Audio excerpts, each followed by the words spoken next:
사도신경으로 함께 신앙을 고백드리겠습니다. 나는 전능하신 아버지 하나님 천지의 창조주를 믿습니다. 나는 그의 유일하신 아들 우리 주 예수 그리스도를 믿습니다. 그는 성령으로 잉태되어 동정녀 마리아에게서 나시고 본디오 빌라도에게 고난을 받아 십자가에 못 박혀 죽으시고 장사된 지 사흘 만에 죽은 자 가운데서 다시 살아나셨으며 하늘에 오르시어 전능하신 아버지 하나님 우편에 앉아 계시다가 거기로부터 살아있는 자와 죽은 자를 심판하러 오십니다. 나는 성령을 믿으며 거룩한 공교회와 성도의 교제와 죄를 용서받는 것과 몸의 부활과 영생을 믿습니다. 아멘. 찬송가 305장 함께 올려드리겠습니다. 찬송가 305장입니다. 나 같은 죄인 살리신 주의 놀라와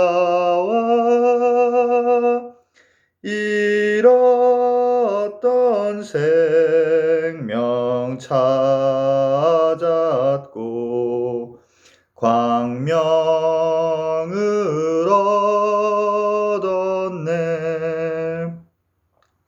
큰 죄악에서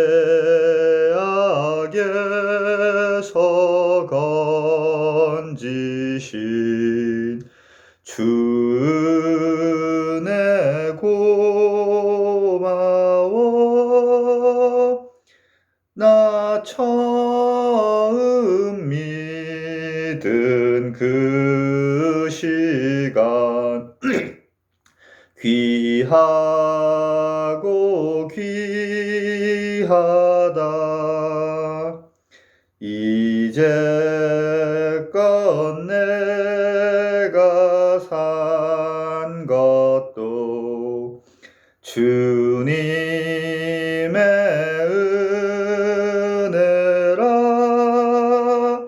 또 나를 장차 본향에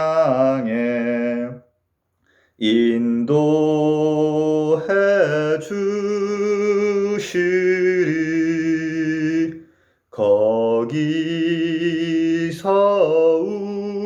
우리 영원히 주님의 은혜로 해처럼 밝게 살면서 주 찬양하리라.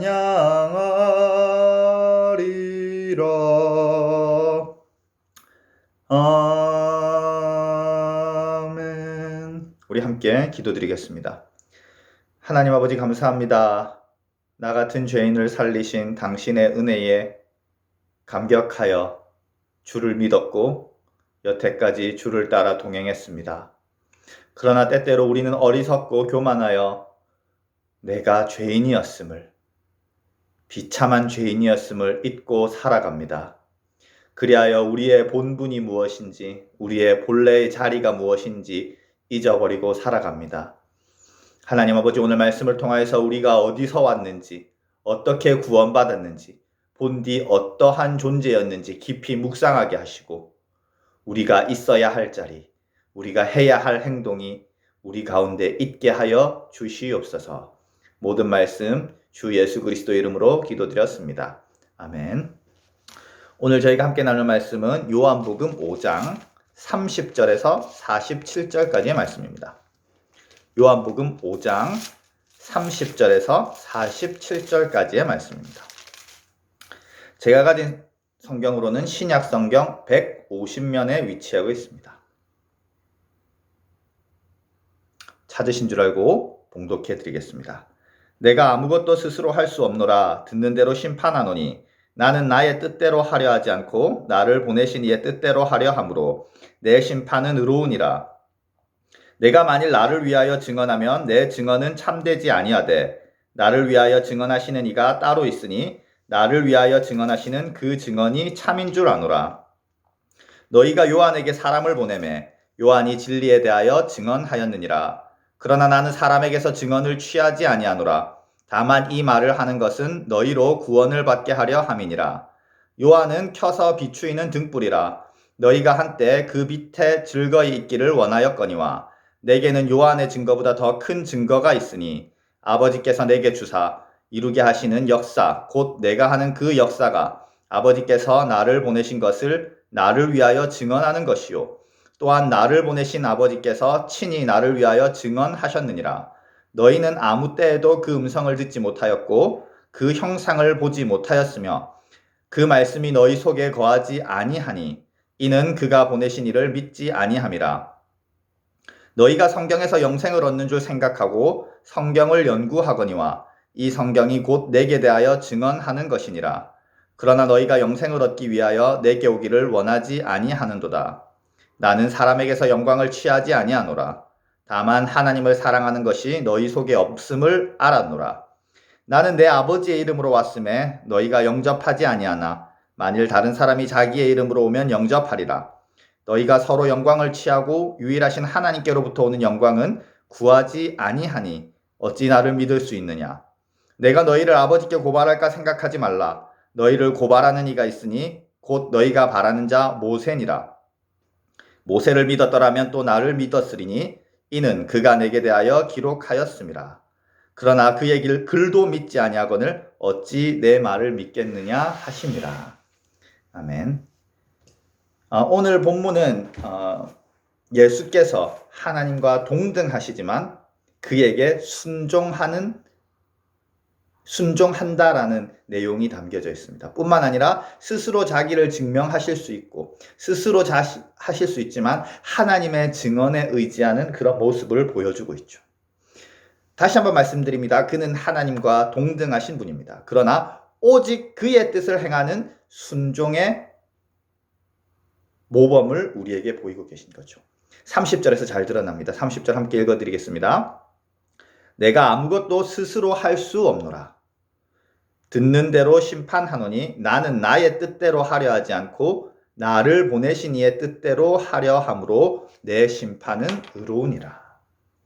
그는 아무것도 스스로 할 수 없다고 고백합니다. 그리고 오직 하나님 아버지께 들은 대로 하나님의 아버지의 뜻대로 하겠다고 합니다. 즉 그의 뜻을 행하는 순종의 모범을 우리에게 보여주고 계신 겁니다. 그러나 우리가 기억해야 될 것은 예수 그리스도의 순종은 우리의 것과 질적으로 차원적으로 다르다는 겁니다. 순종이란 무엇입니까? 내가 더 높거나 다시 말씀드리겠습니다. 나보다 낫거나 동등한 자에게 하는 것입니다. 다시 한번 말씀드립니다. 나보다 낫거나 동등한 자에게 하는 것이 순종입니다. 나보다 높은 사람에게 복종하는 그것은 순종이 아니죠. 권위에 따를 뿐인 겁니다. 그 세상의 시스템에 따를 뿐인 것이죠. 따라서 나보다 더 낫거나 동등한 사람에게 하는 것이 순종이라는 겁니다. 예수 그리스도께서는 하나님과 동등하신 분이기에 그에게 순종한다라는 표현을 사용할 수 있는 거죠. 그러나 우리에게는 순종이란 표현이 적용될 수 없다는 겁니다. 나보다 낮은 사람이 어디 있습니까? 모든 사람은 나보다 낫다라고 이야기할 수 없습니다. 뿐만 아니라 하나님에게 순종하는 것조차도 마땅히 내가 해야 할 것을 하는 것입니다. 나의 의무를 하는 것이고 나에게 지워진 운명을 수행하는 것이죠. 우리는 순종이 아니라 우리가 하는 복종은 타인에게 하는 복종, 하나님에게 하는 복종은 순종이라고 부를 수 있는 것이 아니라 자기의 자리를 찾아가는 겁니다. 마땅히 내가 해야 할 것을 하는 것입니다. 본디 그런 존재이기에 그렇게 살아가야 한다는 겁니다. 다시 말씀드리면 섬김도 아니요, 순종도 아니요, 주제 파악하는 겁니다. 나보다 못한 이에게 베풀고 섬긴다라는 시혜적인 태도, 그것은 순종이 아니라 교만입니다. 나보다 못하지만 내가 그 사람 밑에서 섬긴다는 것은요, 그것은 교만이라는 거죠. 아직도 자기의 존재에 대한 인식이 불완전한 겁니다. 내가 어떤 존재인지 아직 제대로 인식하지 못한 겁니다. 내가 얼마나 비참한 죄인인지, 얼마나 하나님의 은혜 없이는 아무것도 할 수 없는 무력한 존재인지, 그 자신에 대한 본질, 자신의 본질을 제대로 깨닫지 못한 자가 가지는 교만이라는 겁니다. 그러나 자신의 본질에 대해서 깨달을 때 우리는 순종의 자리에 자연스럽게 가게 됩니다. 아, 내가 비참한 죄인이고 아무것도 내세울 것이 없고 자격 없는 자이기 때문에 마땅히 이것이라도 해야 한다. 마땅히 하나님께 복종해야 한다. 아무것도 볼 것 없는 존재이기에 그 사람에게 그 사람보다 낮은 자리에서 섬기는 것이 당연해지는 거다. 이러한 자세가 나온다는 거죠. 내가 누군지 알 때에 비로소 진정한 의미의 섬김이, 순종이 우리에게 가능해진다는 겁니다. 그렇게 자연스럽게 예수 그리스도를 닮아가게 되는 겁니다. 언제나 교만은 자신의 본질에 대한 묵상과 성찰이 없을 때 일어나는 것이죠. 내가 누구인지 모르기에 교만한 겁니다. 베풀어 준다고 착각하는 겁니다. 말씀을 듣는 성도 중 어떤 분은 이렇게 질문하실 수도 있을 겁니다. 너무 자기 자신에 대해서 자학적인 관점을 강요하는 것이 아니냐고 말이죠. 그러나 우리가 기억해야 될 것이 있습니다. 자신의 본질을 깊이 깨달을수록, 즉 자신의 죄의 비참함을 깊이 깨달으면 깨달을수록 내가 얼마나 커다란 사랑과 은혜, 그리고 하나님의 인치심을 얻었는지 깨닫게 되는 겁니다. 이 죄인을 구원하여 주시고 이 죄인을 당신의 자녀로 삼아주신 그 하나님의 은혜에 감격하게 된다는 겁니다. 더 크고 충만한 은혜와 기쁨과 평강이 우리에게 넘치게 된다는 거죠.